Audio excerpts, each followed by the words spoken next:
Good afternoon, class. Today, we will discuss about in solidarity with the people, civil society, and solidarity. It is usual for a person to ignore or to be indifferent to the plight of others. As social beings, it is part of our nature not to merely pity those who are suffering, but to be moved to do something for them. We feel guilty when we are not able to do something for others, when the situation calls for it. In times of crisis, the greatness of the human spirit arises. We go out of our way to do whatever we can do to help. We are in a journey with others in this life. Nobody leaves someone behind. Now, let's read the following events happen in China. Then, after that, I will ask questions during our synchronous class. Okay? So, we will read the events that happen in China. The title of this event is The Modern Day Heroes. On May 12, 2008, an earthquake with a magnitude of 8.0 struck the Sichuan province of China. More than 32,000 people were confirmed dead and more than 20,000 were missing. Almost 5 million houses were destroyed. Within hours, many people responded quickly and helped in the rescue operations. Here are some of the astonishing stories showing heroism, the greatness of the human spirit during this natural disaster.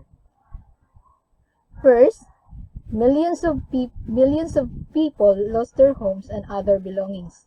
Yet, there was no report of looting and the people were not complaining. Even those who were injured or lost someone were very eager to help the others who were in need. Second, 600 soldiers and medical teams led by 57-year-old Major General Xia Guofu walked 21 hours straight on foot on muddy track in the mountain area carrying heavy relief supplies. They were the first group to arrive at the epicenter of the earthquake. Third, lines for donating blood were 100 yards long and people waited patiently to donate their blood. Within 24 hours, major blood banks ran out of storage space. Fourth, the 66-year-old Prime Minister Wen Jiabao boarded a plane 30 minutes after the earthquake and arrived in the area within 2 hours. He personally supervised the rescue operation. There were many generous wealthy people in China, but nothing could compare to the generosity of Su Chao, a homeless man in Nanjing, 1,000 miles from a disaster area.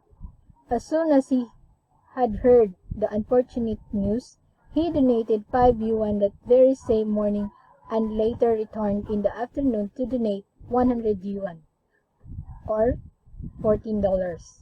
He took all the coins that he had, went to the bank and had them changed into bills because he did not want to waste the precious time of the volunteers counting pennies and dimes. This is $14. Coming from a man who does not even have enough money to buy food for himself. 6.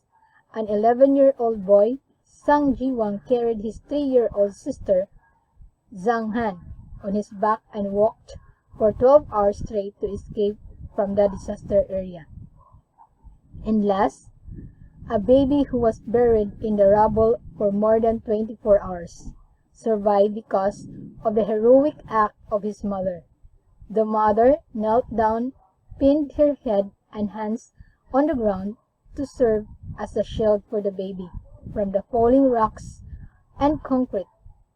His mother died and had left this message on her cell phone.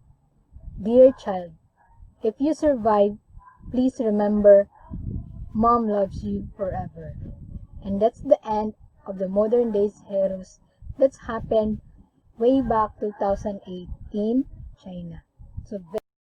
So now class, Did the people in Sichuan province know that what they were doing was an application of the principle of solidarity? Perhaps not, but they did it spontaneously and sincerely.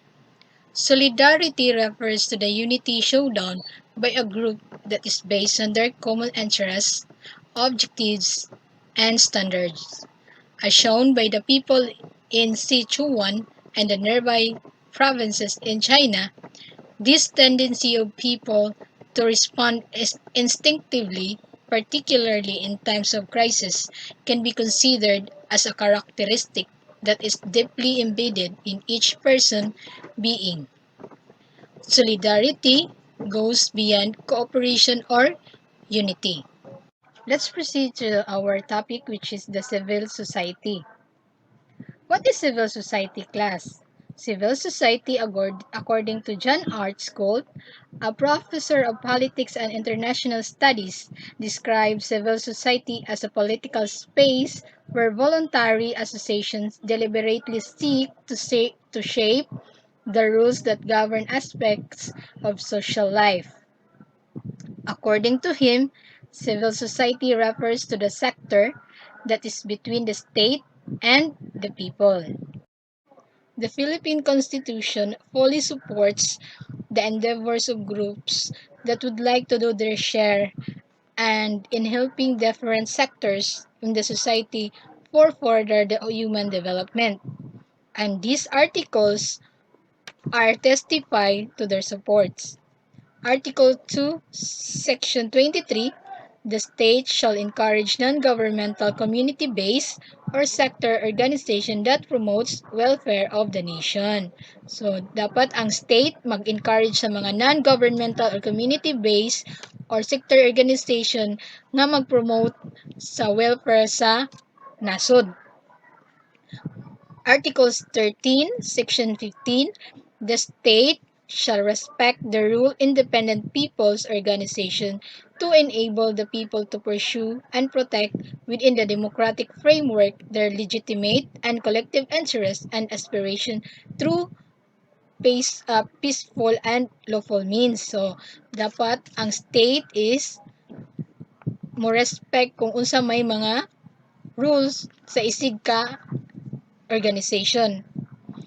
Because the organization is separated to the state. So for for the peaceful and for the peaceful and lawful means, the state shall respect whatever the guidelines or rules have the organization for them to enable their people to pursue and protect also for the interests of others.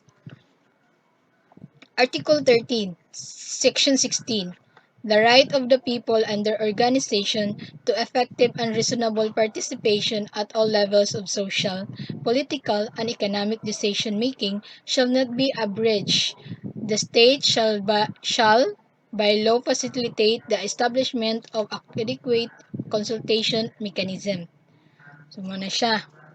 The next is Social Society Organization or CSO are groups that are organized independently of and operate outside of but interact with the state and market. So the kani civil society class organization is there is an interaction between people or the communities or the government or the agents government or the agencies of the government and also for the business in the business sector also. So these are non-profit non-government and voluntary organization that's seeking to achieve change on a particular social issues like poverty, unemployment, education, and environment and others. So just like what EBS-CBN organization like Bantay Bata, Lingkod ka Pamilya is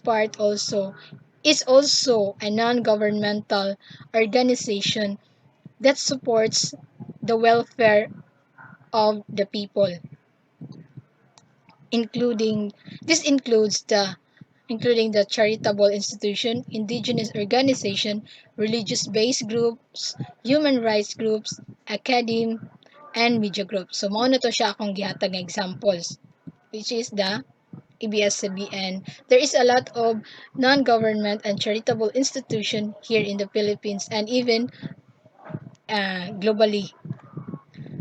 Non-government organization or NGOs aims the following: aim to improve health services, education, care for orphans, senior citizen, and environment-friendly activities. Civil society also pertains to any collective voluntary activity of a group of people to help address a need in the community. What the people in Sichuan province of China class did is an example of collective activity, which was spontaneously done by different groups of people to address the urgency need for relief and rescue operation. Therefore, civil society is not confined only to NGO representation or groups. We, as individuals, are free agents that also can be private contributors. According to the report of the Asian Development Bank, today, the Philippine civil society organizations are widely seen as some of the most vibrant and advanced in the world. So that is according for the Asian Development Bank, because the Philippines has the largest number of NGOs per capita in Asia. So kita mo'y pinaka dako nga naay NGOs sa tibuok Asia. And many believe that if civil society has contributed to democratization anywhere, it is in the Philippines. Many of the key international NGOs and network are based in the Philippines and headed by Filipinos. Then, the work of civil society is a concrete manifestation of solidarity in a community. The ultimate goal of every civil society is to help attain the common good. Let's proceed to the solidarity class. What is solidarity? The principles of solidarity refers to the firm and persevering determination to commit oneself to the common good. So, that is to say, to the good of all and of each individual, because we we are all really responsible for all.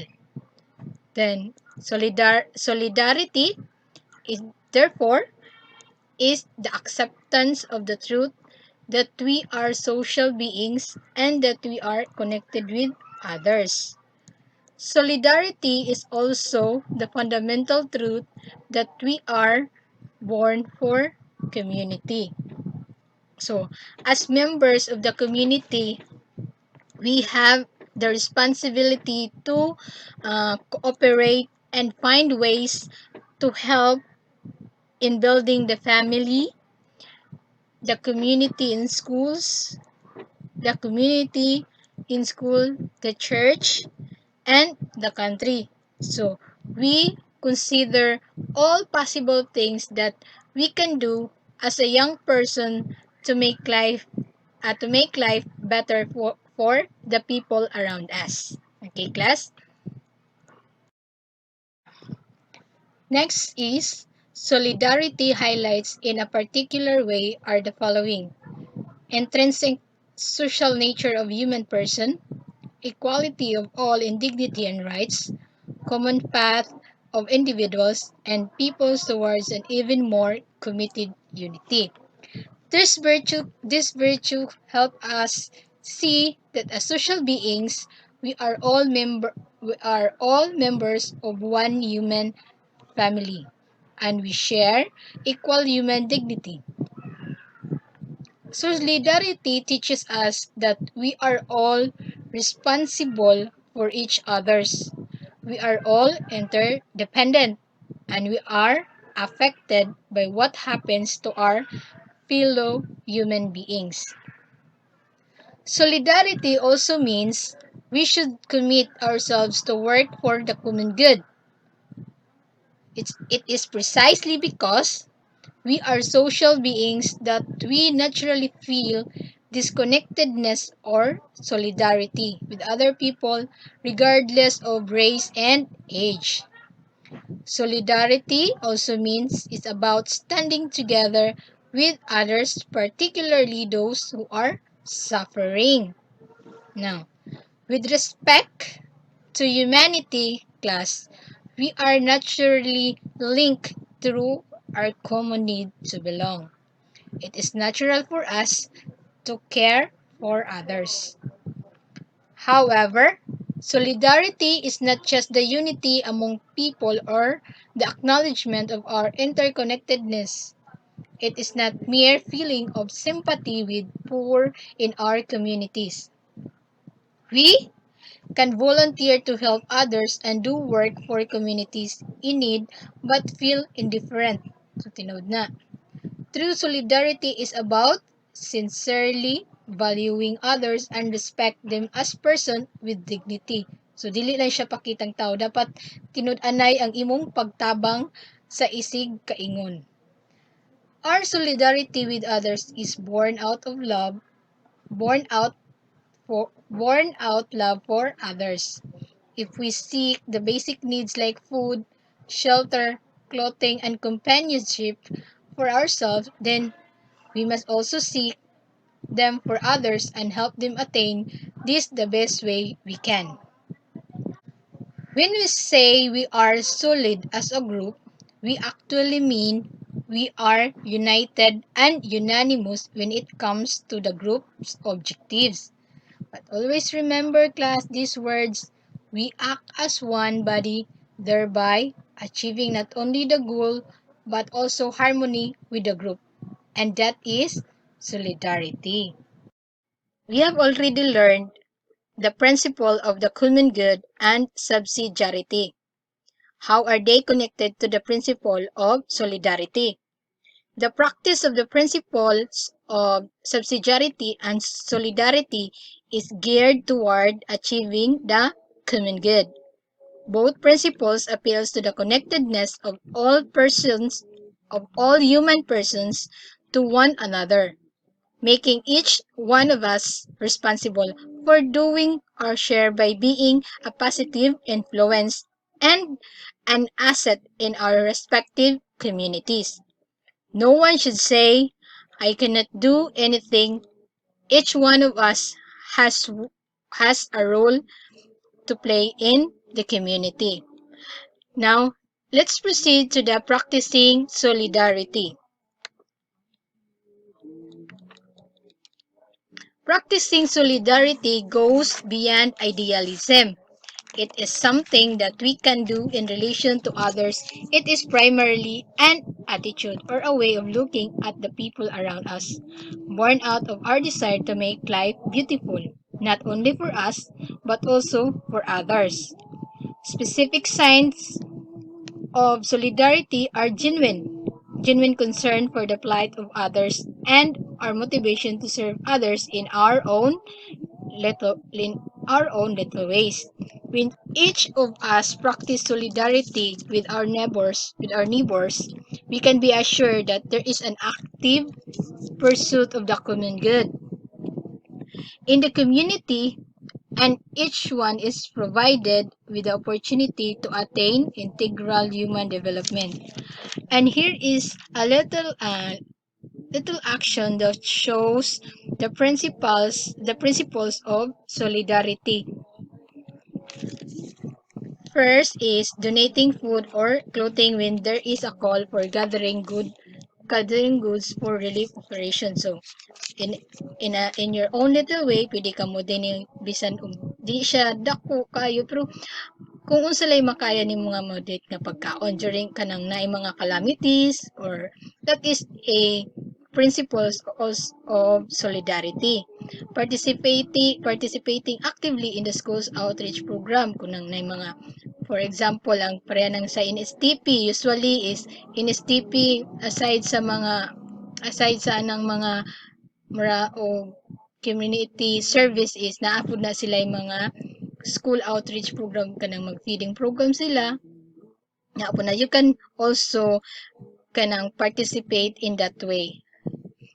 Sending or giving message of encouragement to those who are suffering. So, kanang pong giving some an encouragement words for those who are suffering is for us it's a little way, but for them it's a big help to ease the pain or to ease the struggles that they been through. So, volunteering to share our time and skills during outreach programs and empathize or grieve with those who are lonely and hurting. So, mao na siya. You can, kung kabawday ka mo, kanang, for example, is kanang during sa, na mga program ang mga organization sa school, kay bawday ka mo, kanang kuan sa buhok mo style. So, for the benefit of others nga para maka tabang pud ka is you have to share also your time and skills for them. What if that kind of program is ang if ever na sila makuan nga what do you call this money ila sang i-contribute or to ila pud i-help nga to sa mga people in needs. So even though for us it's a little way of actions, but for the people who are in needs, that action is more meaningful and it was a big help for them. Next, let's proceed to the global solidarity. Global solidarity implies that we give sincere commitment to do whatever we can do alleviate the suffering of the marginalized in society. So, there can be no authentic integral human development when people are deeply mired in poverty, suffering from discrimination, oppression, and hopelessness. Bigger and more economically stable countries should assess the underdeveloped countries. Also, global solidarity encourages each nation to work toward the common good, not only the local and national level, but also on the international level. In acknowledgement of the sense of humanity, all must do their best to contribute to creating healthy relationship within the community. We feel this deep bond with all humankind regardless of differences. Global solidarity also a universal bond linking together all human beings across generations, culture, races, and beliefs. We are our brothers and sisters keepers, whatever they may be. So that's the global solidarity. The global solidarity example class is the when Typhoon Yolanda struck the Philippines on November 8, 2013. Many nations came to the rescue of those who are affected in the Visayas region. The global community responded by sending volunteers, relief goods, encouraging message, and prayers. So, mao na siya example po sa global solidarity. Foreign governments sent equipment and facilities like portable clinics to aid those who were hurt and injured. Japan sent more than 1,000 personnel and 3 naval warships in one of the country's biggest relief operations. Global aid organizations quickly responded by sending goods and funds to the area. 2 kids from China sang for the people who were devastated in the areas ravaged by the typhoon. 2 girls sold lemonade drinks in Los Angeles, California for the benefit of the typhoon victims. There was a 6-year-old Japanese preschooler who donated his piggy bank savings to typhoon survivors. Also, Pope Francis offered prayers for the Philippines. These global initiatives, no matter how small or big, are all expression of global solidarity. These acts of kindness renewed and strengthened our faith in humanity. We are all one family in the world, building a community that empowers everyone to attain his or her full potential through each of us respecting each other's dignity, rights, and responsibilities makes the world a better place to live in. So that's the global solidarity class. Those days, I feel so, I feel pity for those victims, but I was also proud to all of them because despite of the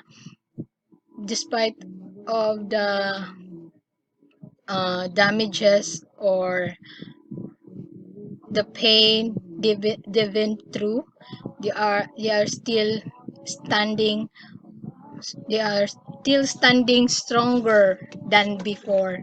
So, and also they are now aware what will happen when there is a strong typhoon. So the preparation, cooperation of everyone is the key to uh, to what